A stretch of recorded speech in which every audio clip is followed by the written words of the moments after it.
Hello, नमस्कार। आपका इस चैनल पर स्वागत है। हम लोग यूजीसी नेट कॉमर्स का प्रीवियस पेपर देख रहे हैं और डिफरेंट ईयर्स के हम लोग देख चुके हैं। आज हम लोग को देखना है, जैसे थंबनेल से आप देखे भी होंगे, कि जुलाई 2018 का देखना है सेकेंड पार्ट। फर्स्ट पार्ट में हम लोग 1 क्वेश्चन से 49 क्वेश्चन तक देखे थे। आज लास्ट पार्ट में हम लोग टोटल देख लेंगे 50 से 100 क्वेश्चन तक। तो जानते हैं, जैसे पहले हम लोग डिटेल स्टडी करते थे, इसमें भी डिटेल स्टडी करते हैं सभी पेपर को। तो इसलिए वीडियो में बने रहिए, देखते हैं आज हम लोग क्या नया चीज़ देखने को मिलता है।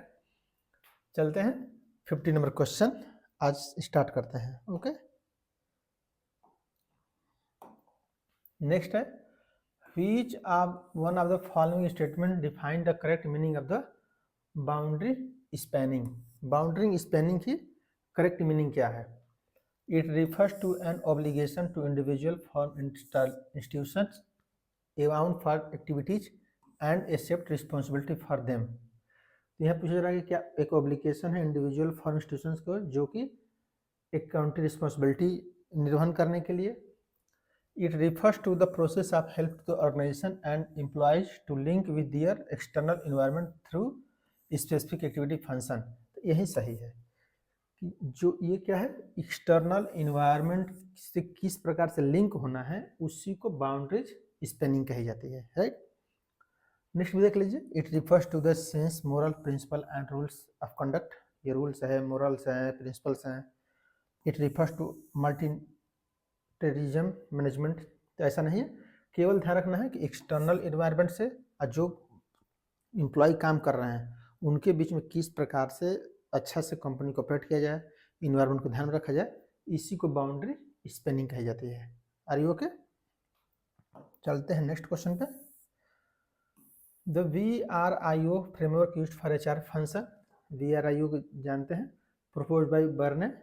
इसको दिया गया है इनके द्वारा, और इसका फुल फॉर्म क्या है? Value rarity imitability organisation. तो इसको ध्यान रख रहिएगा फुल फॉर्म को हमेशा के लिए। नेक्स्ट में कोई पूछा जाए किसके द्वारा गए हैं? बर्ने के द्वारा, राइट। नेक्स्ट है, induction is a informal information sharing session on miscellaneous issue as an organisation. Induction क्या होता है? एक इंफॉर्मेशन शेयरिंग सेशन होता है जिसके द्वारा हम विभिन्न प्रकार के ऑर्गेनाइजेशन में शेयर करते हैं। The rational induction is to ensure effective integration of staff into or across the organisation for their mutual benefits. Mutual benefits के लिए एकीकृत होना और सूचनाओं को इंट्रोड्यूस करना है। ओके, इसमें क्या होगा? ये सही नहीं है, ये सही है। तो ये कौन सा हो जाएगा सही आपका? इज करेक्ट, ये D option, right. Assertion is an incorrect statement but reasoning R is a correct statement. Next question simple ranking method से है। देखिए, परफॉर्मेंस अप्रेजल की टेक्निक्स हैं ये सब, ये जितनी है परफॉर्मेंस अप्रेजल की टेक्निक्स हैं। ये simple ranking, alternation ranking, paired force distribution, right. देखिए, बेस्ड ऑन ओवरऑल परफॉर्मेंस, तो ओवरऑल परफॉर्मेंस बेस्ड कौन सा होता है? ये simple ranking, right.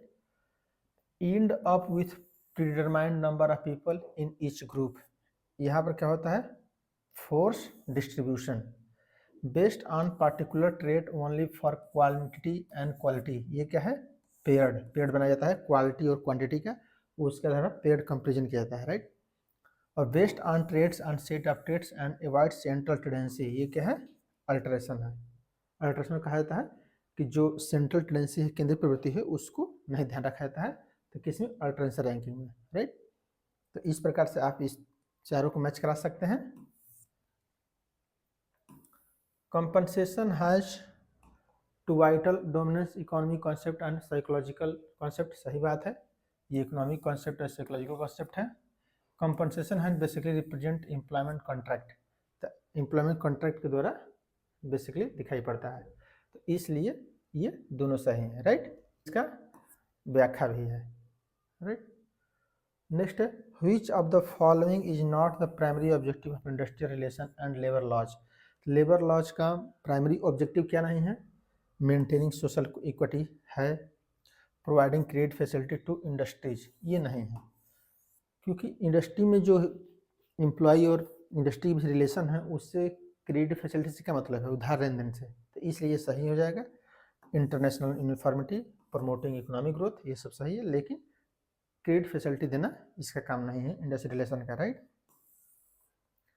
It real terms worker participant in manager has failed in India, वास्तव में कहा जा रहा है कि वास्तव में जो वर्कर का पार्टिसिपेशन है वर्क में, डिसीजंस में, वो फेल्ड है इंडिया में, सही बात है। There is a lack of attitudinal change, अभिवृत्ति बहुत चेंज है। Multiplicity of union and absence of a producer to determine a sole bargaining agent in organisation.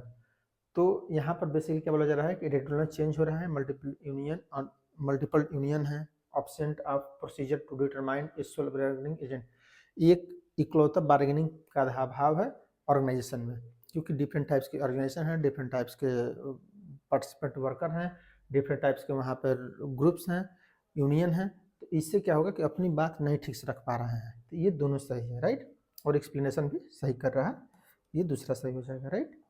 Which one of the following not a function of NABARD, और नाबार्ड जानते हैं 12 जुलाई 1982 को शिवरामन समिति के सिफारिश पर, शिवरामन, ओके, शिवरामन समिति की सिफारिश पर इस्टेब्लिश किया गया। यहाँ पे देखिए फर्स्ट क्या है, to provide refinance assistance by way short term credit state corporation bank and sectoral rural bank approved by RBI some specific purpose, तो सही बात है, पहला रिफाइनेंस दे देता है, पहले आरबीआई देता है नाबार्ड को, नाबार्ड क्या करता है शॉर्ट टर्म के लिए स्टेट कोऑपरेटिव बैंक देते हैं, स्टेट को डिस्ट्रिक्ट लेवल पे, प्राइमरी लेवल पर देते हैं। To undertake inspection of cooperative society, primary cooperative society RBI, तो ये क्या है, इंस्पेक्शन करना है कोऑपरेटिव सोसाइटी का, प्राइमरी कोऑपरेटिव सोसाइटी का, तो ये भी सही है कि प्राइमरी लेवल पर, कोऑपरेटिव लेवल पर, डिस्ट्रिक्ट लेवल पर इनका करना है। To promote research in various aspect of the problem of urban development, urban development के लिए रिसर्च करना इससे काम नहीं है, ओके, तो ये आपका आंसर सही हो जाएगा, क्योंकि ये रिसर्च करना दूसरी संस्था का काम है, इसका रिसर्च करना काम थोड़ा ही है, ओके, रिसर्च नहीं काम है। नेक्स्ट है to subscribe to share capital invest in securities in institutions concerned with agriculture and rural development, तो एग्रीकल्चर के लिए जानते हैं एपेक्स बॉडी है, तो जो भी एग्रीकल्चर से रिलेटेड फाइनेंस, रीफाइनेंस, क्रेडिट सब दी जाती हैं, सब नाबार्ड के संज्ञान में लेकर के दी जाती हैं या नाबार्ड के द्वारा ही दिया जाता है, इसलिए ये सही हो जाएगा। Are you okay? Next question, which one of the following financial institutions coordinates the function and operation all financial institutions to single integrated financial structure so that each many contribute to the growth of the economy, तो ये economic IDBI है, okay, इसकी स्थापना कब हुई थी 1964 में, तो ये इंडस्ट्री को देखने के लिए किया गया है, जैसे ये एग्रीकल्चर को देखने के लिए किया गया है, तो ये इंडस्ट्री को देखने के लिए किया गया है, राइट। नेक्स्ट है the reserve Bank of India is interested with the management of public debt and issues of new loans treasury bills behalf of the central and state government, सही बात है कि जो पब्लिक डेप्ट है, सरकार कोई भी डेप्ट लेती है, इशू करती है कोई भी लोन्स ट्रेजरी बिल, तो बिहाफ किसके बिहाफ पे, सेंट्रल स्टेट गवर्नमेंट के, तो ये असर्शन सही है। रीजनिंग देखते हैं, the governor and deputy governor of Reserve Bank of India are appointed by the central government, तो अभी जानते मल्होत्रा जी अपॉइंट हुए हैं, तो ये इनके द्वारा ही किया जाता है, सरकार के द्वारा, जिसको चाहे सरकार उसको बना सकती है, ओके, लेकिन ये इसका रीजन एक्सप्लेनेशन नहीं है कि ये बिहाफ करता है इसलिए रिजर्व, ये इसका एक्सप्लेनेशन दोनों सही हैं बस, okay. Next refers to process of removing the stripping the legal status of currency, अब देखिए ये अब कोई बोलता सकता है डिमोनेटाइजेशन, जो डिमोनेटाइजेशन हुआ था 2016 में 8 नवंबर को, उसी एक क्वेश्चन है कि रिमूविंग स्ट्रिपिंग लीगल स्टेटस, तो लीगल टेंडर नहीं रहेगी, मोदी जी की भाषा सुनते ना, आज से 8 बजे भाषण दे रहे थे कि आज से लीगल टेंडर नहीं रहेगी, तो वो डिमोनेटाइजेशन की बात की जा रही थी, राइट। नेक्स्ट है which one of the union UTI, union trust of India, ये कब स्थापित हुई है, 1 फरवरी 1964 को, ये भी यूनियन ट्रस्ट ऑफ इंडिया है। इसका मेन काम क्या है, जो म्यूचुअल फंड्स हैं, ये एसआईपी है, सिस्टमेटिक इन्वेस्टमेंट प्लान, उसको ऑर्गेनाइज करने का है, राइट, तो उसी के पॉइंट ऑफ व्यू से देखिए, to mobilise saving of the community of offering save triple benefits, safety, liquidity and profitability. तो सही बात है, सेफ्टी भी रहे, लिक्विडिटी भी रहनी चाहिए, प्रॉफिटेबिलिटी, ये तीनों इसका ऑब्जेक्टिव है।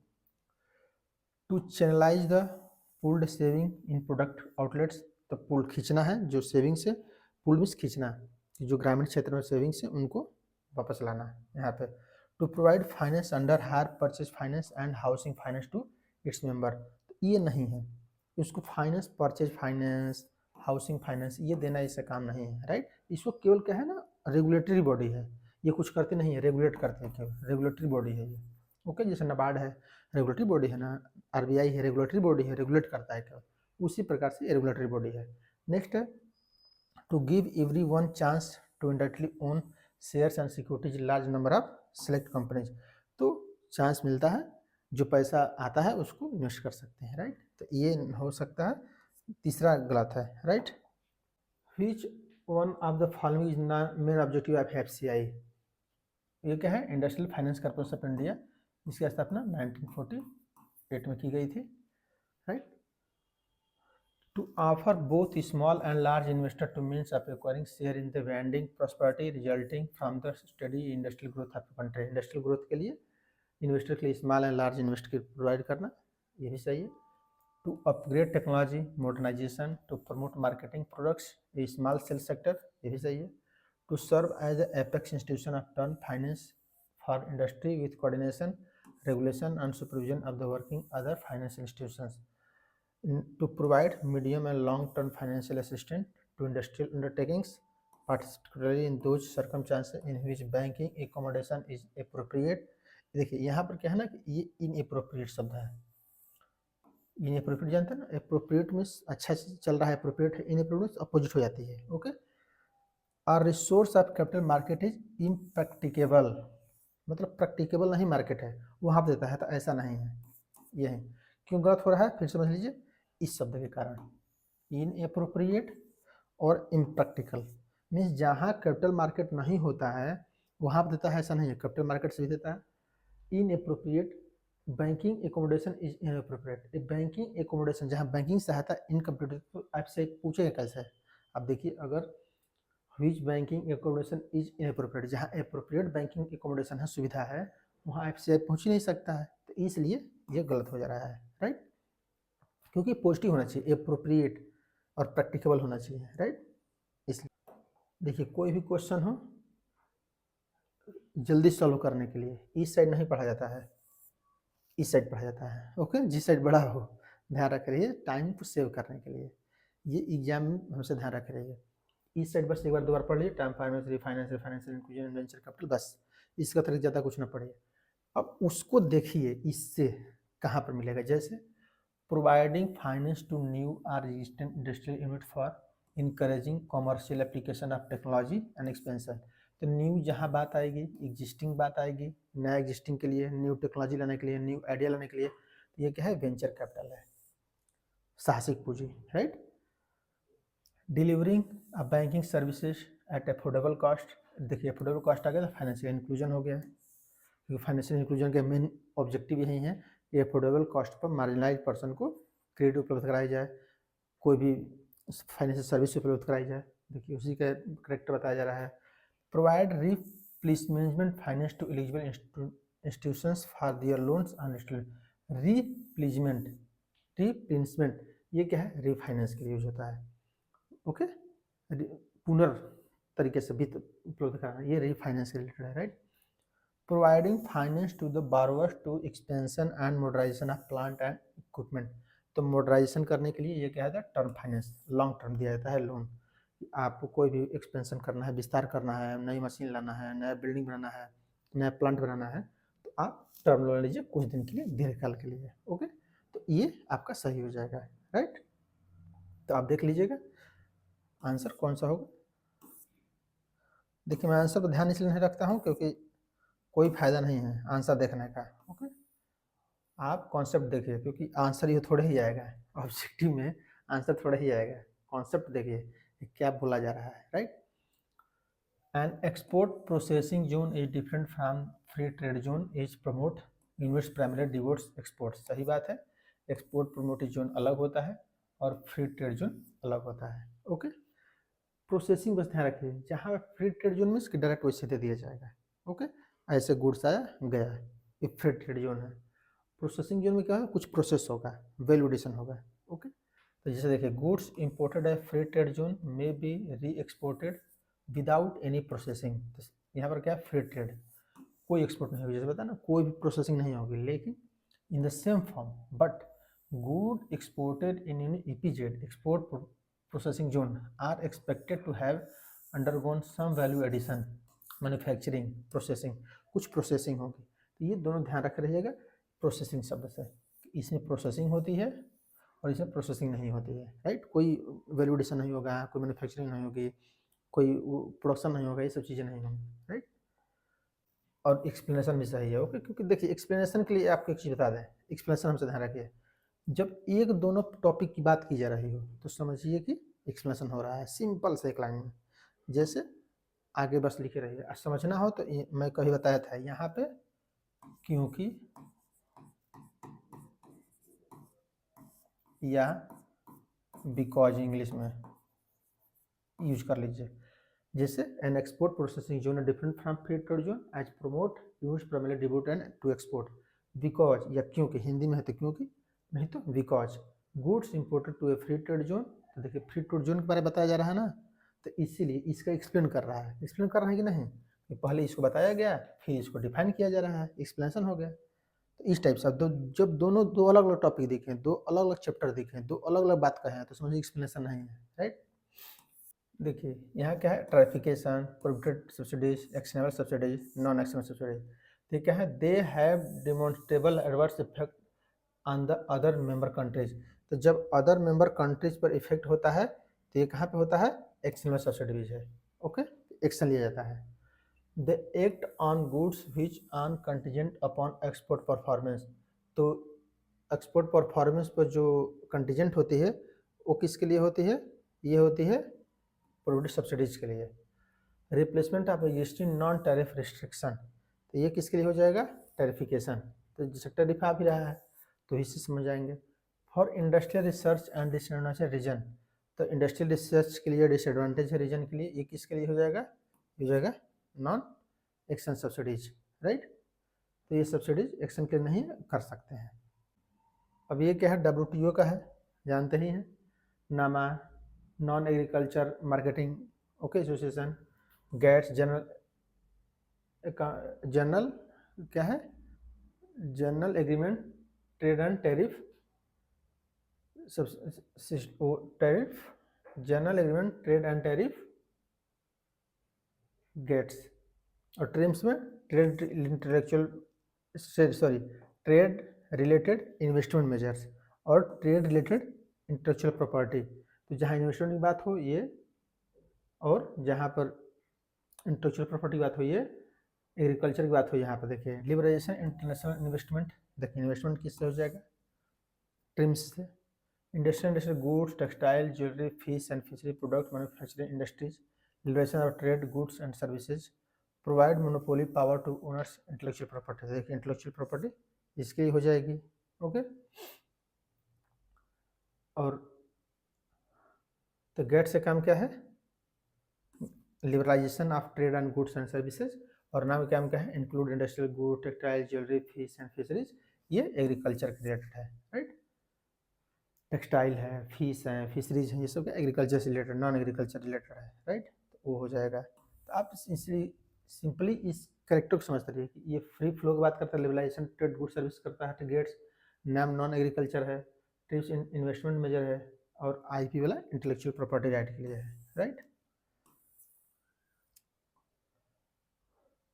नेक्स्ट है द कैपिटल अकाउंट कंसिस्ट। देखिए ये सब चीज़ें मत पढ़ा करिए, इनकरेक्ट और आप खुद कुछ देर बाद समझ जाएंगे। मैं ये सब क्यों नहीं पढ़ता हूँ, करेक्ट आर इनकरेक्ट, कि जब आप पढ़ेंगे खुद चीज़ें समझ में आएगी। इस क्वेश्चन को ये सब पढ़ने की कोशिश करिए, ऊपर बहुत रेयर है, सब रेयर पढ़िए, कि जैसे बैलेंस स्टेटमेंट की बात की जा रही है। ओके, देखिए यहाँ पे क्या है, the capital account consist of long term capital transaction only नहीं है।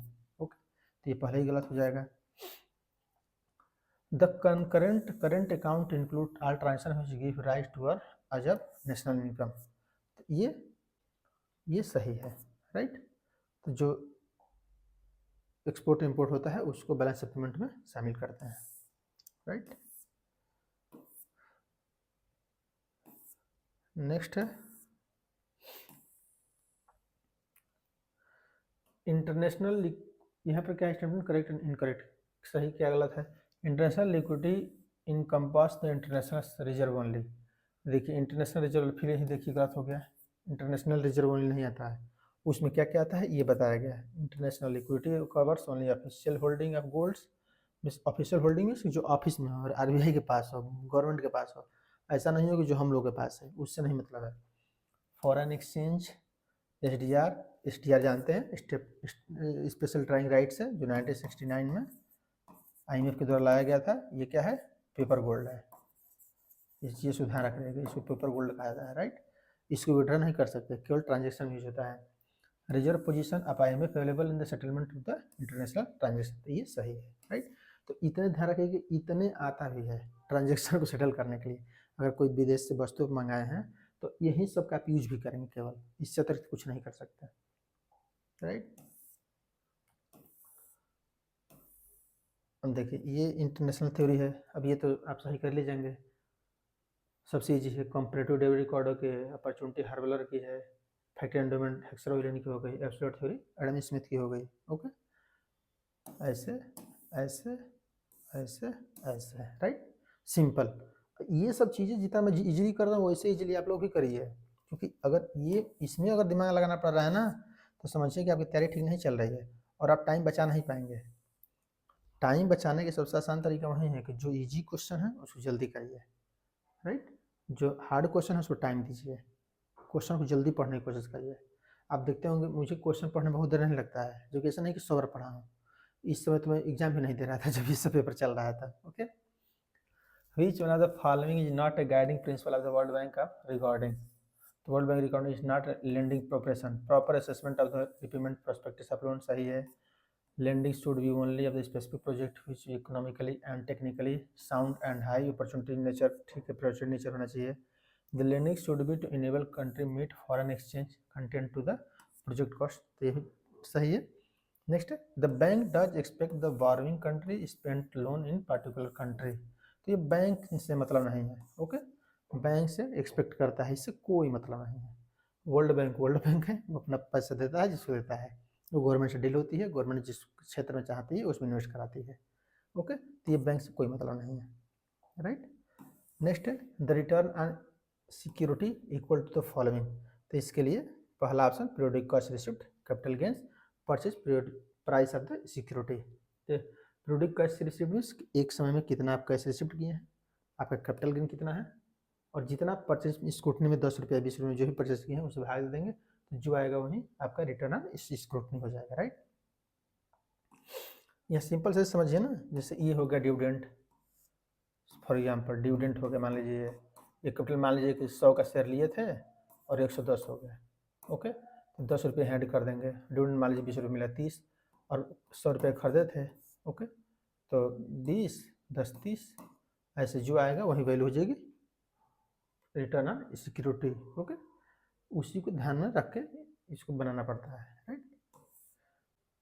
नेक्स्ट है risk of A portfolio can be minimised which of the one of the following, देखिए रिस्क, यहाँ पर एक चीज़ का ध्यान रखें, मोर रिस्क मोर गेन, ओके। पहली बात ये है, जिसमें ज़्यादा रिस्क है उसमें ज़्यादा अर्निंग है, पहली बात। दूसरी बात कि कोई फाइनेंस डिसीजन से है लाइफ टाइम याद रखिए, ये हमारी एकदम अंतिम सत्य याद रखिए, कॉमर्स पढ़िए ना पढ़िए कुछ हो चाहे ना हो, दो चीज़ें बस ध्यान जरूर रखिए, क्या कि एक फिक्स्ड कॉस्ट रिटर्न होती है और एक वेरिएबल कॉस्ट रिटर्न होती है, वेरिएबल कॉस्ट रिटर्न होती है। जैसे इसमें इक्विटी में निश्चित नहीं है कॉस्ट कितनी आएगी, कोई नहीं बता सकता है, जितना प्रॉफिट उसके अनुसार लगाया जाएगा। फिक्स्ड में डिवेंचर है, डेप्ट है, बैंक लोन है, ये फिक्स वाले हैं, इसी के बारे में पूछा जा रहा है। कि रिस्क पोर्टफोलियो जो बना रहे हैं तो क्या करेंगे, राइट। दोनों में क्या करेंगे आप, दोनों ले लेंगे। ओके, जैसे combining two securities having perfect positive correlation, combining two securities having perfect negative correlation, तो नेगेटिव कोरिलेशन के लेंगे। ओके, एक बढ़ रही हो तो एक स्थिर हो, एक घट रहा हो तो भी स्थिर हो, ऋणात्मक संबंध हो, एक बढ़े तो घटे, बढ़े तो घटे, इस टाइप का है, राइट। जैसे मान लीजिए कि प्रॉफिट ज़्यादा हो जाए तो इक्विटी को ज़्यादा मिलेगा, डेप्ट को तो पहले जितना फिक्स है उतना ही मिलेगा। मान लीजिए प्रॉफिट एकदम माइनस में चला जाए, इक्विटी को कुछ नहीं मिलेगा, डेप्ट को तो फिक्स मिलेगा। तो क्या है, इक्विटी चेंज हो रहा है, डेप्ट चेंज नहीं हो रहा है, इसलिए निगेटिव रिलेशन है। और निगेटिव रिलेशन को लेना है, एक पॉजिटिव लेना है, एक नेगेटिव लेना है। मतलब एक चेंज होने लेना है, जैसे रिस्क नहीं है डेप्ट में, बैंक में जहाँ पैसे कर दिए वहाँ कुछ कर दीजिए, कुछ इक्विटी में डाल दीजिए, दोनों अलग अलग नेचर के हैं, इसलिए निगेटिव रिलेशन की बात की जा रही है, राइट। नेक्स्ट है the certificate whose evidence unsecured corporate डेप्ट। तो देखिए अनसिक्योर्ड कॉर्पोरेट शॉर्ट टर्म के लिए क्या होता है, सीपी, हमेशा ध्यान रखिए। कमर्शियल पेपर जो होता है अनसिक्योर्ड कॉर्पोरेट डेप्ट होता है, राइट। कमर्शियल पेपर मैं बताया भी होंगे और उसको ध्यान रख रहिए। इसीलिए देखिए जो चीज़ मैं बोल रहा हूँ ना, मैं आप एक चीज़ ध्यान दिए होंगे कि मैं अनावश्यक चीज़ नहीं बोलता हूँ। जहाँ पर मैं ज़्यादा बोल रहा हूँ समझिए कि उसको आगे यूज होना है। और कुछ क्वेश्चन ऐसे आते हैं ना, मैं फिर से बोल रहा हूँ कि इसमें से 20 क्वेश्चन को कभी ध्यान ही मत रखिए, नॉट कंसिडर, उसको छोड़ दीजिए। आए जाए क्या आ रहा है कोई मतलब नहीं, उसको पढ़िए ही मत ठीक से, उसको तुक्का लगा दीजिए, सीधे चाहिए सी मार के चले जाइए, बी मार के चले जाइए 20 का। आपकी लड़ाई कितना है, केवल 80 क्वेश्चन की, और 80 क्वेश्चन को पढ़ने के लिए सब ध्यान रखिए। जैसे सीपी, अब मान लीजिए कि यहीं पर रहता है, जैसे कमर्शियल पेपर हो गया ना, कमर्शियल पेपर यहाँ सही। अब मान लीजिए कि यहाँ पर हो जाता अनसिक्योर्ड नहीं सिक्योर्ड, और यहाँ पर होता बैंक, तो क्या करते सीडी, क्योंकि सीडी बैंक करता है, सर्टिफिकेट बॉडी जो है ना ये बैंक करता है, और ये कौन कमर्शियल पेपर कौन करता है, कॉर्पोरेट डेप्ट करते हैं, राइट।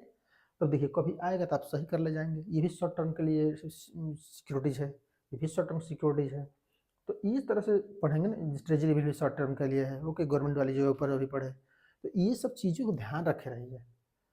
और बच्चे क्या करते हैं ना कि जो क्वेश्चन मान लीजिए कि मैं नहीं बता, जैसे मान लीजिए कि कोई क्वेश्चन हो जिसको मैं ठीक से नहीं बताया, तो अब उसी को ध्यान रखें, सर उसको अच्छा से नहीं बताया, उस सर को नहीं आता है, अरे उसके चक्कर में क्यों पड़े, वो कॉमर्स का क्वेश्चन प्योर थोड़ा ही है, ये बताइए कोई क्वेश्चन नहीं बताते हूँ वहीं जो किसी टॉपिक से रिलेटेड नहीं है, वो अनावश्यक टपक पड़ा है, उसके चक्कर मत पड़िए, जो सिलेबस से रिलेटेड चीज़ें आ जाएँ उसको ध्यान रखिए, वहीं आगे आएगा। और 80 क्वेश्चन में 80% वो आ जाएंगे, 20 हमेशा आते हैं, वो कोई बैठता है, कोई 2 क्वेश्चन यहाँ से, 1 क्वेश्चन यहाँ से, 1 क्वेश्चन वहाँ से बना देता है, किसी को पता ही नहीं रहता कहाँ से आया है, उसके चक्कर में ध्यान मत रखिए, राइट। हमेशा ध्यान क्या रखना है, कौन सा जो है कॉमर्स से रिलेटेड चीज़ है, वो प्योर कॉमर्स है, उसको ध्यान रखिए, उसी को सही करना है, हमको फाइट करना है, राइट। नेक्स्ट है which of the following statement false indicate of the correct code. Grey market is a market dealing listed securities, नहीं, अनलिस्टेड सिक्योरिटीज, ये ग्रे मार्केटिंग ऐसे होता ही है। देखिए मार्केटिंग 2 टाइप से होती हैं, ये समझिए, white, black, okay, and grey. देखिए वाइट तो नाम से ही वाइट है, कोई दिक्कत नहीं, लीगल है ये, ओके। ये इलीगल नहीं है, इलीगल नहीं है, नॉट इलीगल। ग्रे मार्केट, अगर आपसे पूछा जाए कि क्या ग्रे मार्केट इलीगल है, नहीं, इलीगल क्या है, ब्लैक मार्केट, ओके, ये इलीगल है। ध्यान रखिए कि ये और ये दोनों इलीगल हैं, बस ये क्या है, ये securities exchange board of India में होते हैं सेबी के द्वारा, ये सेबी के द्वारा नहीं होते। ग्रे मार्केट डीलिंग जो होती है सेबी के बाहर होती है, प्राइवेट पार्टनर्स के द्वारा, राइट। इसलिए ये तो पहले ही गलत हो जाएगा, ओके। यहाँ पर क्या होना चाहिए था, रियल में, रियल में यहाँ पे व्हाइट, तो ये सही हो जाता है, market dealing with the listed securities, ये सही हो जाता है, right. OTCI is mainly intended for the big investors, okay. देखिए तो यहाँ पर क्या है, फास्ट ढूंढना है, तो OTCI मेनली नहीं, ये क्या है, स्मॉल, ओके, ये दोनों गलत हो गए। Insider trading illegally permitted in the capital market, insider trading सही है। The device adapted to market profit of the difference in the prices of security is to different markets arbitrage, इसको arbitrage कहा जाता है, राइट। तो कौन गलत है? तो इसमें एक और दो गलत है, राइट। और ये insider trading ABC, right, ABC insider trading भी नहीं आते, लीगल नहीं, इलीगल है ये। इंसाइडर ट्रेडिंग मीन्स कि जब कंपनी के अपने लोग ट्रेडिंग करने लगते हैं उसको इंसाइडर ट्रेडिंग कहा जाता है, राइट। जैसे हमारे कोई कंपनी की प्राइस घट रही है तो अपने ही क्या कहते हैं कि इन्वेस्ट कर दीजिए तो बढ़ने लगे, ओके, ज़्यादा बढ़ने लगेगी तो सेल करने लगी है, ये सब इंसाइडर ट्रेडिंग कहते हैं, ये भी इलीगल है, right. Which of the following statement are false, कौन सी स्टेटमेंट फॉल्स है देखते हैं। करेक्ट कोड देखिए, share capital issued by a company in the first time in known as venture capital, नहीं, इसको कहा सकता है primary market, okay, primary market कह सकते हैं या IPO कह सकते हैं, इनिशियल पब्लिक ऑफरिंग, इसको कह सकते हैं, ना कि venture capital. All venture capital funds of India promote by the government, नहीं, ऐसा भी नहीं कि ऑल वेंचर कैपिटल गवर्नमेंट के द्वारा किए जाते हैं। In addition to capital venture capital provide managerial and technical support, ये सही है। Benefit from venture capital financing can be realized in long run only, सही है, लॉन्ग रन में मिलता है, क्योंकि नई कंपनी ओपन हुई। वेंचर कैपिटल में से समझिए कि जैसे सार्क देखते हैं, सार्क टैंक, तो वेंचर कैपिटल के लिए आते हैं, राइट। जो सार्क है वो किस लिए आते हैं? वेंचर कैपिटल के लिए, यहाँ पर इन्वेस्ट करिए फिर बाद में रिटर्न मिलेगा, तो ये लॉन्ग रन मिलता है, क्योंकि नई टेक्नोलॉजी लगा रहे हैं, नई आइडिया है, तो तुरंत थोड़ी ही प्रॉफिट मिलेगा, ओके, तो इसलिए, राइट। तो AB इसमें गलत हो जाएगा, CD सही हो जाएगा, राइट। अभी देखिए liquidity ratio, risk, business risk, financial risk, inflation risk. Risk related to purchasing power of income, purchasing power की इनकम किससे है? इन्फ्लेशन रिस्क है, राइट। इन्फ्लेशन से परचेजिंग देखा जाता है कि हम आज करेंगे तो कल करेंगे, कितना इन्फ्लेशन होगा। Risk related to firm's capital structure, ये फाइनेंशियल रिस्क है, capital structure is financial risk. Risk related to inability of pay to dues to time, time से हमको मिल पाएगा कि नहीं मिल पाएगा पैसा, ये क्या है? लिक्विडिटी रिस्क है।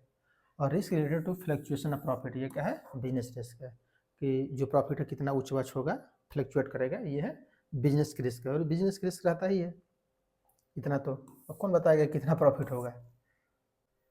Designing distribution system for service profit और non business context involves selected parties other which ownership will pass. The ownership channel of the must their service a long and quite complex because of the inseparability characteristics. Short channels usually mean or more control of the part of the seller. देखिए तो इसका सबसे easy तरीका क्या है?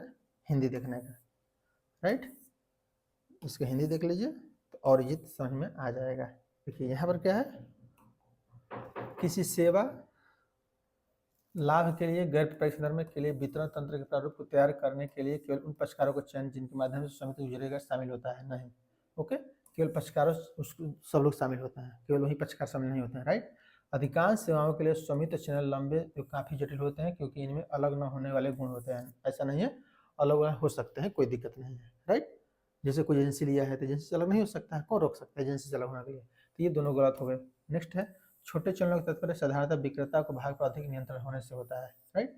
तो छोटे channel से फायदा है ये छोटे चैनल होंगे, कोई भी गुड्स दिया जा रहा है, कम चैनल होंगे तो उस पर नियंत्रण कर सकते हैं, तो ये सही है और दोनों गलत है, राइट। नेक्स्ट, विभिन्न विषयों के समूहों का विशाल संग्रह जिससे विभिन्न प्रकार के आंतरिक और बाह्य स्रोतों से फर्म को उपयोगी उनके ग्राहकों के उपयोग के लिए एकत्र किया गया है, वो डाटा वेयर हाउस है। डाटा जो रखते हैं उसको वेयर हाउस कहा जाता है, राइट। जो कभी भी आप रिसर्च कर रहे हैं, कोई गुड्स बना रहे हैं, प्राइस कितनी रखी जाए, क्या स्ट्रेटजी रखी जाए, ये सब चीज़ें रखते हैं। जैसे आप जानते होंगे मॉल में तुरंत मोबाइल नंबर लेते हैं, क्या देखते हैं आप? पैटर्न देखते हैं, हैबिट पैटर्न, कि आप कौन से गुड्स परचेज करते हैं ज़्यादा, उसी को आपको मोटिवेट करेंगे, उसी समय आपको ऑफर देंगे, राइट। नेक्स्ट है गैर स्टोर रिटेलिंग, जिसमें उपभोक्ता को विज्ञापन के द्वारा संपर्क स्थापित करते हैं तब बदले में उपभोक्ता को रिस्टोर जाए बिना उत्पादों को खरीदने को प्रत्यक्ष बिक्री करता है, नहीं, ऐसा नहीं है। विज्ञापन के द्वारा संपर्क स्थापित किया जाता है, लेकिन रिटेल स्टोर पर जाए बिना नहीं, ओके। जैसे यहाँ है ना, रिटेल पर जाए बिना, ये गलत है। विज्ञापन भी होता है, जैसे मान लीजिए कि लक्स का प्रचार कोई हीरोइन कर रही है तो ऐसा थोड़े ही है कि लक्ष्य जहाँ बनता है वहाँ हिंदुस्तान यूनिलीवर लिमिटेड बनेगा, जाएंगे, वो तो दुकान पर ही जाएंगे। तो ये रिटेल पर जाना पड़ता है, राइट, तो इसलिए गलत हो जाता है। नेक्स्ट है गैर स्टोर रिलेटिंग, एक रूप जिसके अंतर्गत विक्रेता उपभोक्ता के मध्य रिटेल स्टोर से दूर संबंध स्थापित किया जाता है को प्रत्यक्ष विपणन कहते हैं। नहीं, प्रत्यक्ष विपणन इसको नहीं कहते हैं, राइट। जब रिटेल आ गया तो प्रत्यक्ष विपणन किस बात का?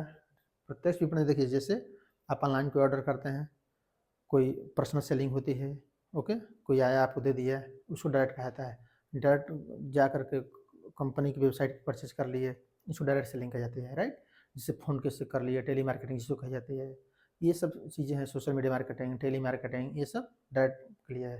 तो डायरेक्टली वो कहा जाता है ना कि रिटेल, ओके, ये दोनों गलत है। 34%, देखिए 34% of the customer which fell on the category diffusion process will deliberate customer accept and innovation just before average adopters, okay, the innovation just before average product social system, such customer who have average social economic measures rely quit bit are advertisement and salesman it known as early adopters। देखिए तो ये कैसे बनता है, ऐसे बनता है, okay. तो जैसे 4 बन गया ना, ये मान लीजिए 1 2 3 4, राइट। तो ये जो 34% यहाँ भी होता है अर्ली, जैसे ये है ना early adopters, early majority, late majority, late adopters, ये होते हैं 4। तो ऐसे समझिए, ये 1 है, ये 2 हो गए, ये 3 हो गए, ये 4 हो गए ऐसे। तो यहाँ भी 1 2 3 4 ऐसे कर लेना है। देखिए यहाँ भी 34% होते हैं, ओके, यहाँ भी 34% होते हैं, और यहाँ पे कितना आ जाएगा 64, और जो रेस्ट बचेंगे आधे आधे इधर चले जाएंगे, राइट। तो कितना बचेगा 64 36, तो मान लीजिए 18% इस साइड आ गए, राइट। तो ये इम्पोर्टेंट नहीं, दोनों बराबर ही होते हैं। लेकिन अब यहाँ पर इम्पोर्टेंट क्या है कि अब यहाँ पर कैसे ये पता चले कि ये 34% वाला है, ये 34% वाला है। तो ये कहाँ से लेना है, एवरेज एडॉप्टर से, ओके। ये इसीलिए अर्ली मेजोरिटी आ रही है, राइट, लेट मेजोरिटी नहीं, अर्ली मेजोरिटी। क्यों? क्योंकि innovation just before of average adapter, तो इनोवेशन वाले ये सब क्या होते हैं, इनोवेशन वाले होते हैं, राइट। तो ये जस्ट इस साइड आता है, समझिए। देखिए यहाँ पर क्या है, ऐसे बना जाता है, इसको एक बार बना लीजिए तो आपको इजीली समझ में आ जाएगा, चाहे ऐसे भी आप कर सकते हैं, सॉरी, ओके। तो ये क्या है, इनोवेटर है, इनोवेटर, ये क्या है, ये पहला है, मान लीजिए ये पहला है, ओके, ये दूसरा है, ये तीसरा है, और ये चौथा है। तो जैसे ये है ना 2 3 4, ऐसे मैं लिखा नहीं टाइम बचाने के लिए, ऐसे समझना। इसको लेगार्ड भी कहा जाता है, लेगार्ड्स, लेट, ओके, लेगार्ड्स। अब यहाँ पर देखिए, यहाँ पर क्या है ना कि इसको डिवाइड करिए, 100 को डिवाइड करना है, तो यहाँ पर 2.5, इसको 13.5, यहाँ पर क्या हो जाएगा 16, और यहाँ पर 34% और 34%, ये होता है 2 और 3। अब देखिए एक तो क्लियर हो गया, 34 या तो लेट मेजोरिटी होगी या तो अर्ली मेजोरिटी होगी, ये तो फिक्स है। अब देखिए ये कैसे कंक्लूड करेंगे इसको, यहाँ पर देखिए दिया है customer accept and innovation just before the average adopters. Average adopters से जस्ट पहले आता है क्या है, अर्ली मेजोरिटी, राइट, 64, इसलिए ये हो रहा है, लेट मेजोरिटी नहीं आ रही है, okay, early average adopters social system, तो इसलिए ये आपका ऑप्शन सही हो रहा है। तो इसको बना लीजिएगा, इसी के अनुसार चीज़ें देखी जाती हैं, right. The GE business model, the GE business model explained in which one of the following partners market technician business position, ये होती है, और ये ध्यान रखिए 9 मैट्रिक्स बनती है, ओके, 9 मैट्रिक्स बनता है, उसी के अनुसार इसको ध्यान रखा जाता है, राइट। देखिए इसको बनाना हो 9 मैट्रिक्स में बना दे रहा हूँ एक बार, इसको ऐसे बनाया जाता है, ओके। यहाँ पर मार्केट एक्टिवनेस ये हो गया, एक इसको रख लीजिए, और इसको बिजनेस वाला 2, तो ये 2 इधर होता है, राइट, पहली बात। यहाँ पर क्या होगा, grow grow grow, divest divest divest, okay. और यहाँ पर क्या होगा, होल्ड होल्ड होल्ड बना के रखिए, इसी को कहा जा रहा है। तो ये इसी के बीच में बताता है, राइट, कि कब ग्रो करना है, कब गुड्स को बना करके रखना है बिजनेस मॉडल में, और कब डिवाइड करना है, हटा लेना है, पीछे करना है, राइट। और ये भी ध्यान रखिए, अच्छा इसको ध्यान रखिए, ये हाई सॉरी लो मीडियम हाई, ये हाई लो सॉरी मीडियम और लो ऐसे, ओके। तो जब आप पढ़ेंगे जैसे हाई है तो हाई कहाँ पर जाएगा, ग्रो में। जब हाई मार्केट अट्रैक्टिवनेस है और जब मार्केट पोजीशन भी है तो ग्रो करिए, ओके। तो इस तरह से आप पढ़ेंगे तो अब इजीली समझ में आ जाएगा, राइट। नेक्स्ट है ए reduction from the list price the offered by the seller buyers to payment of marketing function the buyers will perform is known as। तो इसको क्या कहा जाता है, इसको कहा जाता है trade discount and functional discount, दोनों जानते हैं। कैश डिस्काउंट कौन देता है, रिटेलर देते हैं। जो बिजनेस लोग डिस्काउंट देते हैं वो किसको देता है, ट्रेड डिस्काउंट कहा जाता है, राइट। फोकस, ये देखिए यहाँ पर क्या है, पीएम की मतलब दिया गया है यहाँ पे पर्सनल मैनेजमेंट और ह्यूमन रिसोर्स मैनेजमेंट, HRM। तो focus of PM, focus of HRM, philosophy of PM, philosophy of HRM। तो देखिए development attitude of making people contribute their best, तो किस प्रकार से व्यक्ति अपना बेस्ट देगा, इसको ध्यान में रखने के लिए क्या किया जाता है, फोकस ऑफ HRM पर किया जाता है, राइट। ह्यूमन रिसोर्स मैनेजमेंट का मेन क्या है कि किस प्रकार से व्यक्ति अपना बेस्ट दे, इसके ध्यान में रखा जाता है HRM में, ह्यूमन रिसोर्स मैनेजमेंट में। Exercising it's functional area of management, okay. तो ये क्या है, ये फिलोसफी ऑफ पर्सनल मैनेजमेंट का है, कि functional area of management, functional area का ध्यान रखा जाता है पर्सनल में, राइट। देखिए science and human management, human से ही HRM आ जाएगा फिलोसफी में। और profit maximization by controlling people, ये आ जाएगा पर उसमें क्या कहते हैं कि फोकस ऑफ पीएम में, ओके। तो देखिए फिर से समझ लीजिए इसको, जहाँ पे पीपल की बात की जा रही है वो पीएम से रिलेटेड है, राइट। जहाँ ह्यूमन से रिलेटेड बात की जा रही है वो HRM से रिलेटेड है, राइट। तो HRM का मेन काम क्या है कि फंक्शनल से रिलेटेड हो, उसको ज़्यादा से ज़्यादा कंट्रीब्यूट करे लोगों को किस प्रकार से, इस पर ध्यान रखा जाता है, राइट। नेक्स्ट है select the correct code being correct incorrect. यहाँ पर क्या है, strategy HRM focus on specific intention about what needs to be done while HRD strategy focus on long term issues only. तो HR स्ट्रेटजी केवल long term issues पर ध्यान रखता है। स्ट्रेटजी के HRM focus on micro concern such as structure and culture while HR strategy focus on specific issues assigned. Human resource strategy decision are derived from the strategic HRM। तो human resource जो derive होती है वो HRM से, human resource management से होती है, right. यहाँ पर क्या है, देखिए अगर कॉमन सेंस में नहीं भी आ रहा हो, मैं बताऊँ ना, हमारे साथ रहेंगे तो कुछ ट्रिक ऐसे समझ जाएंगे। जैसे आपको कुछ समझ में ना आ रहा हो तो भी जहाँ ओनली लिखा हो उसको गलत कर दीजिए।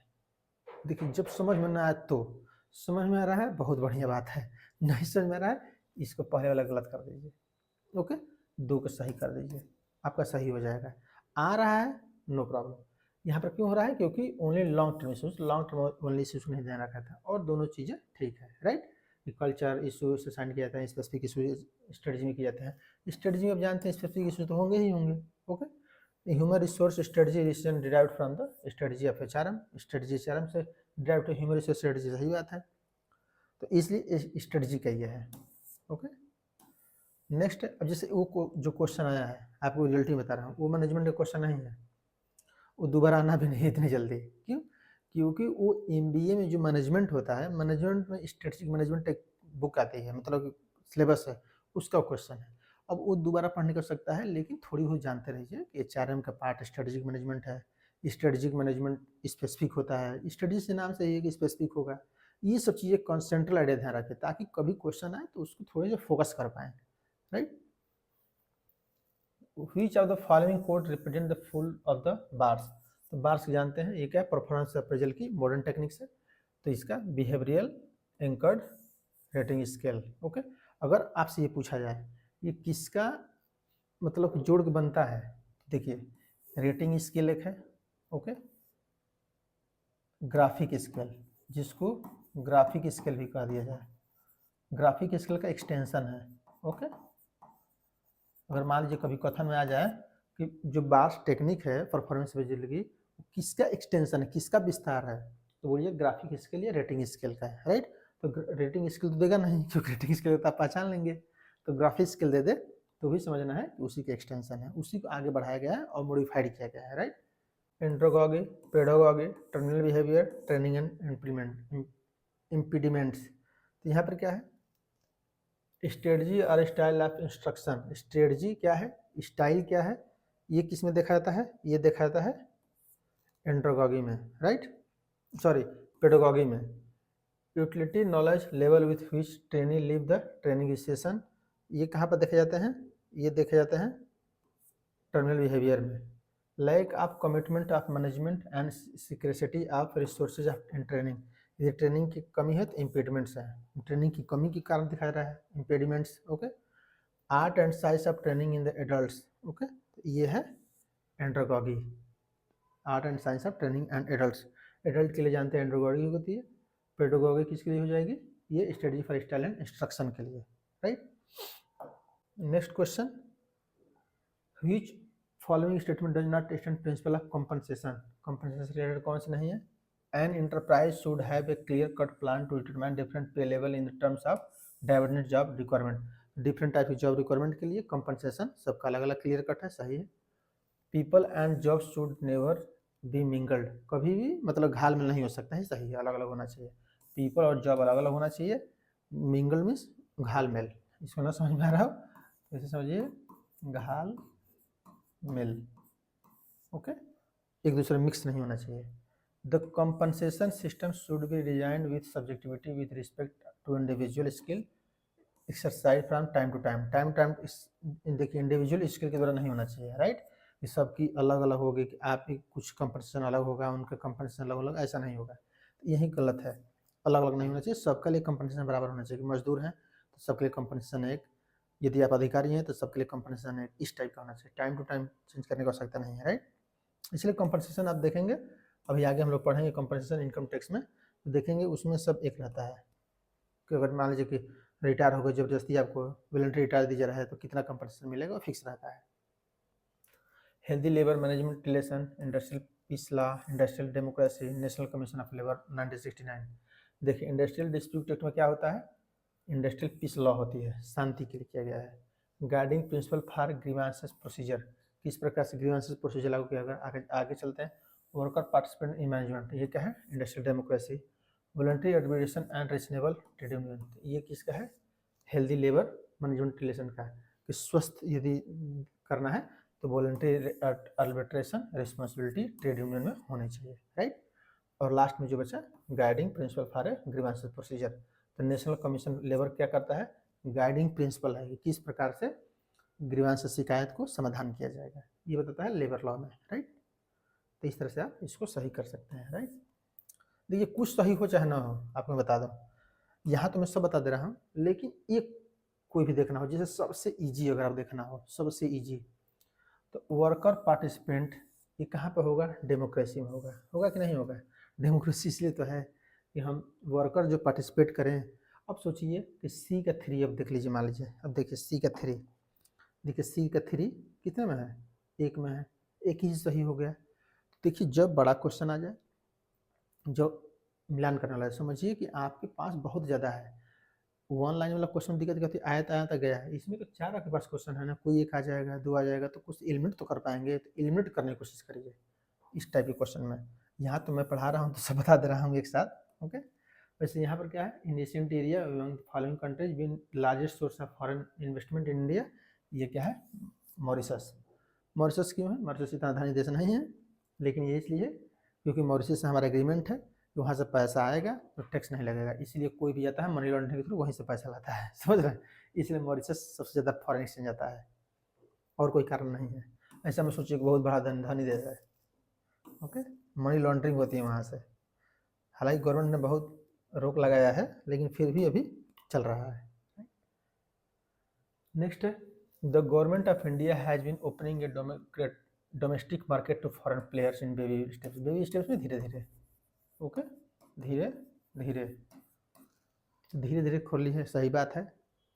Allowing foreign funds play Indian retail sector has always been a political hot potato, मतलब बहुत गर्म माहौल रहा है, माहौल समझिए, माहौल, और ये एकदम सही है। बस इतना एक समझ लीजिए बात, जो आज बीजेपी की गवर्नमेंट है, अगर बस 1991 में एलपीजी आई थी ना, ये रूल कब बनाया था, 1991 में, ओके, पीवी नरसिंह राव के कार्यकाल में, डॉक्टर मनमोहन सिंह के द्वारा। उस समय की कोई पेपर आप देख लीजिए, कोई कटिंग उठा लीजिएगा, कोई न्यूज पढ़ लीजिएगा, कोई बुक्स पढ़ लीजिएगा, बस 1991 से 2000 के बीच का आप देख लेंगे कि लगेगा ही नहीं कि ये बीजेपी के नेताजी लोग हैं जो उससे विरोध कर रहे थे कि अंग्रेज फिर आ जाएंगे, ये हो जाएगा, वो हो जाएगा, लेकिन यही सुधार होती है। कुछ समय बाद लगता है, और आज वहीं से देखिए सब लोग चाहते हैं कि फॉरेन कंट्री हमारा इन्वेस्ट करने आए, और उस समय क्या लगता था कि फॉरेन वाले आएंगे फिर हमको कब्जा कर लेंगे, जैसे ब्रिटेन वाले आए थे हमारे यहाँ कब्जा कर लिए थे, इंग्लैंड वाले फिर आगे कब्जा कर लेंगे, लेकिन आज देखिए सिचुएशन। तो यही चीज़ें होती हैं कि आप किस प्रकार से उस चीज़ों को ढाल रहे हैं। आज फॉरेन के लोग आ भी रहे हैं तो भी नहीं हम कब्जा हो पा रहे हैं तो टेक्नोलॉजिकल रूप से ही हैं, ओके। नेक्स्ट है ग्लोबल डिपॉजिटरी, जीडीआर जिसको कहता है, bank certificate issue A more than one country share of foreign company. देखिए मोर देन वन के लिए जीडीआर सही बात है, ग्लोबल नाम से ग्लोबल है, सही बात है। और वही काम यदि अमेरिका में पैसा इकट्ठा करने के लिए हो तो एडीआर का है। जैसे देखिए GDR is very similar to American depository, ये दोनों एक जैसे हैं, सही बात है, ये भी सही है, ये भी सही है, राइट। एडीआर जीडीआर में कोई डिफरेंस नहीं है, बस एडीआर जीडीआर में डिफरेंस क्या है, एडीआर अमेरिका में पैसा रिसीव करने के लिए अमेरिका के बैंक द्वारा इशू किया जाता है, और जीडीआर वर्ल्ड में किसी भी देश में पैसा करना तो जीडीआर से होता है, right. GDR are called EDR, European depository receipt. तो जीडीआर रियलिटी में क्या है ना कि ईडीआर से लिया गया है जीडीआर, और प्राइवेट मार्टन ऑब्टेन यूरोज। तो जब यूरो में लेना हो तो ईडीआर हो जाता है, ऐसे समझिए। जब वर्ल्ड के किसी दूसरे देश से लेना हो तो जीडीआर, अमेरिका से लेना हो एडीआर, और यूरोप कंट्री कोई है, यूरोप जैसे फ्रांस है, जर्मनी है, इंग्लैंड है, इनसे पैसा लेना है तो एडीआर हो जाएगा बस। जीडीआर हालांकि इसको भी यूज कर सकता है इसके साथ, ये भी ध्यान रख लीजिए, ऐसा नहीं है कि यूरो में केवल यही लागू होगा, एडीआर में केवल यही लागू होगा, वो लागू होगा, लेकिन एक उसके लिए कहा जाता है ना, जैसे कि ईजी के लिए, अमेरिकन पैसा अमेरिकन से लेना हो तो एडीआर इशू करिए, यूरोपियन यूनियन से, यूरोपियन यूनियन के जो देश हैं उनसे पैसा लेना हो तो एडीआर इशू करिए, और दूसरे देश और जो बचे रेस्ट ऑफ अमेरिका और यूरोपियन से तो जीडीआर इशू करिए। लेकिन ऐसा नहीं है कि जीडीआर यूरोप में लागू नहीं होगा, अमेरिका में लागू नहीं होगा, हर जगह होगा, क्योंकि जीडीआर ग्लोबलाइज्ड है वो, ओके। तो इस बात को ध्यान रखे रहिएगा।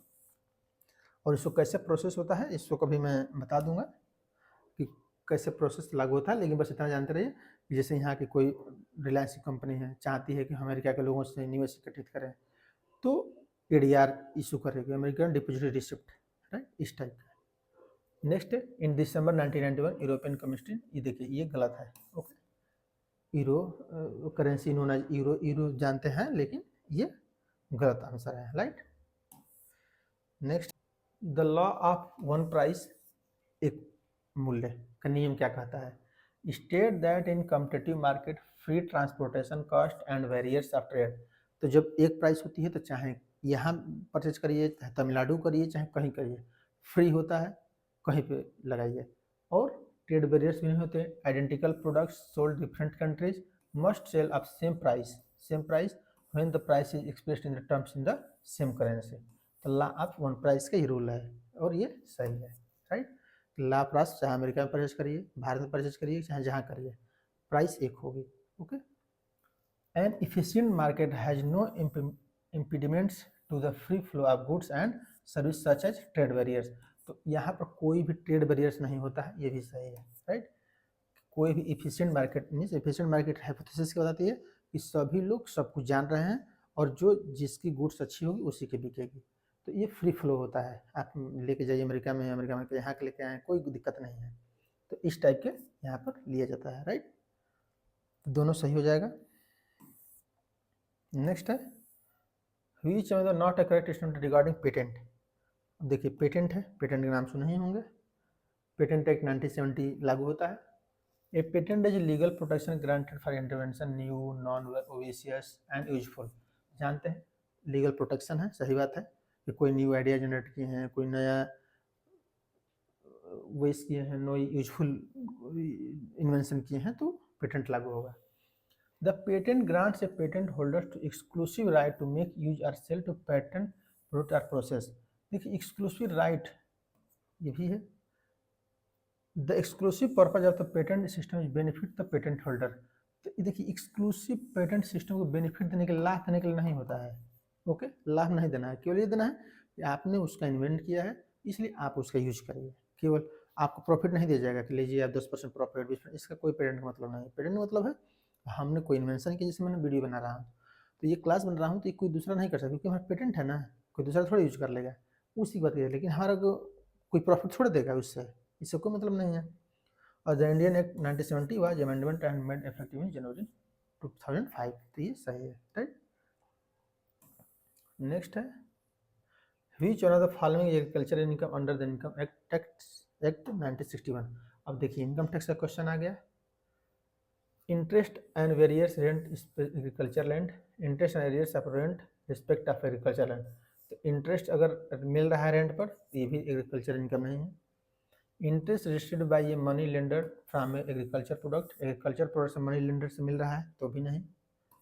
Income from a sale of trees forest which are spontaneous, spontaneous अपने से आ जाए तो स्पॉन्टेनियस के लिए नहीं है। अगर आप कर रहे हैं मतलब उसके लिए ग्रोइंग फर्टिलाइजर सब कुछ डाले हैं, आप बोए हैं उसको, तब माना जाएगा। स्पॉन्टेनियस ग्रोथ के लिए नहीं।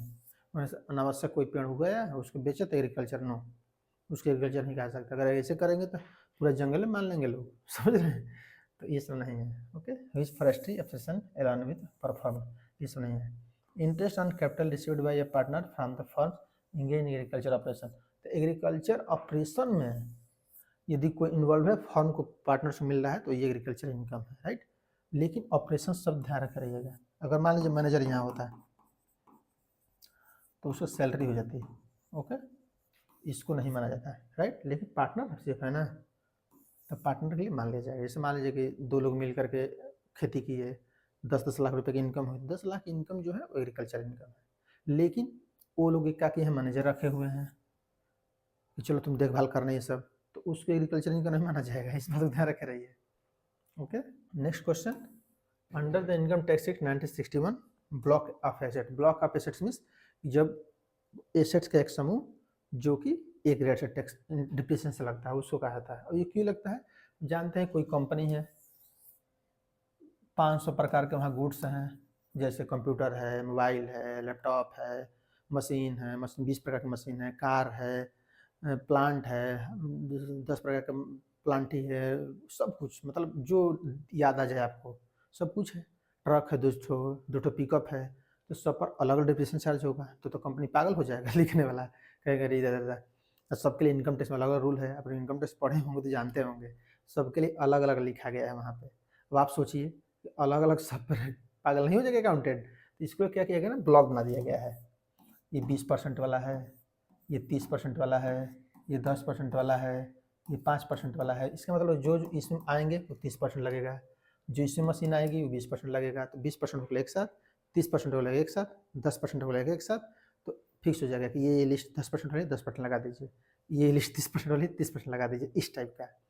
तो ब्लॉक में डिवाइड किया जाता है, उसी को ब्लॉक कहता है। Value of all assets after depreciation, value of all tangible asset after charging depreciation, no, value all assets which one rate, ये ना depreciation applicable, one rate block of assets है, वन रेट के लिए, बता ना कि एक रेट के लिए, इसलिए किया जाता है, राइट। नेक्स्ट है the maximum amount of exemption of compensation received for the time for voluntary retirement under section कितना है, इसमें कितना है 5 लाख, ध्यान रख रहिए। ओके, नेक्स्ट है which of the following statement is not correct with reference to assessment firm. All partnership firm framed under the Indian partnership act 19assessed as firms under the income tax नहीं, सभी partnership ऐसे नहीं होती हैं, right. Income of a firm is taxable a flat rate 30%, सही है। Partner share in the income firm not chargeable tax the hands of partner, तो वही पार्टनर्स, जैसे 2 लोग पार्टनर हैं, 3 लोग पार्टनर हैं, मिल के अर्निंग किए, सब लोग बांट लिए, तो वो उनके हैंड में टैक्स फिर नहीं लगेगा क्योंकि ऑलरेडी दे चुके हैं। Remuneration paid partners a firm SSC such allowed deductions सही subject statutory limit. Statutory limit 2 lakh की होती है, 2 लाख तक आपको टैक्स फ्री है, राइट। 2 लाख तक आप एसएससी को जो पार्टनर है उसको सैलरी दे सकते हैं, राइट। तो ये पहला ही गलत हो जाएगा, क्यों? क्योंकि सभी पार्टनरशिप इंडियन पार्टनरशिप एक्ट के अंतर्गत नहीं हो सकता है कि वो पार्टनरशिप एक्ट के अंतर्गत आता ही नहीं हो, उसके डीड हो ना, वो रजिस्टर्ड ना हो। तो पार्टनरशिप तो आम बोलचाल की भाषा में होती है ना, कोई सब लोग जाकर रजिस्ट्रेशन थोड़ी कराता है। लेकिन यहाँ बोला जाएगा all partnership form, all partnership form नहीं, यहाँ पर लिखना चाहते हैं तो आप लिख सकते हैं रजिस्टर्ड, अगर यहाँ पर आता रजिस्टर्ड, ओके, रजिस्टर्ड, तो ये सही हो जाता है, जो इसके अंडर रजिस्टर्ड है वो कर सकते हैं, right. Next due date of first instalment advance payment of tax. Advance payment क्यों होता है? टीडीएस, जैसे सैलरी आप लेंगे तो पहले मिल जाती है, तो उसको कब होता है? 15 जून को। इस जानने का ध्यान रख रहिए, 1 अप्रैल से स्टार्ट करिएगा, 15 जो 3 महीना आएगा, जैसे अप्रैल मई जून, जून हो गया ना, फिर जुलाई अगस्त सितंबर 15 सितंबर, अक्टूबर नवंबर दिसंबर 15 दिसंबर, ओके, फिर जनवरी फरवरी मार्च 15 मार्च, ऐसे 3 महीना पर होता है। अगर मान लीजिए कि ड्यू डेट फर्स्ट पूछा था, लास्ट पूछा था, तो क्या कहते हैं? लास्ट में ये सही होता है, राइट। लास्ट, अगर यहाँ मान लीजिए कि यहाँ सेंटेंस होती है लास्ट की, लास्ट इंस्टॉलमेंट, तो ये हो जाता है 15 मार्च, राइट, ये सही हो जाता है। तो इस टाइप से आप लोग ध्यान रख रहिएगा। नेक्स्ट लास्ट क्वेश्चन इस सेशन का देखते हैं। Which of the following items is not allowed deduction which computing income from business and profession? Business and profession की इनकम कैलकुलेट कर रहे हैं तो कौन सी इनकम कैलकुलेट नहीं करेंगे? Fee paid of the lawyer, drafting partnership deed, loss the due embezzlement of the employee, कोई गबन कर दिया एम्प्लॉयमेंट के द्वारा, वो ये भी लिया जाता है। Legal expenses paid protect building of business, ये भी ठीक है। कॉस्ट ऑफ न्यू टेलीफोन्स, ये भी सब व्यवसायिक इनकम है, ये व्यवसायिक इनकम नहीं है, राइट। पार्टनरशिप बनाने के लिए आप यदि डीड बनाने के लिए कोई लॉयर को फीस दे रहे हैं, ये क्या है? बिजनेस इनकम नहीं है, बिजनेस एक्सपेंडिचर नहीं माना जाता है, राइट, इसलिए इसको नहीं लेते हैं, राइट। तो इस तरह से हम लोगों ने जुलाई 2018 का पेपर सॉल्व किया। निश्चित रूप से आप लोगों को ये क्लास पसंद आया होगा। यदि क्लास पसंद आया हो तो हमारी एप्रिसिएशन के लिए आप कम से कम लाइक कर दीजिए, शेयर कर दीजिए, ओके, सब्सक्राइब कर दीजिए, ओके। तो यहाँ क्लास को समाप्त करते हैं। Thank you for watching. जय हिंद, जय भारत।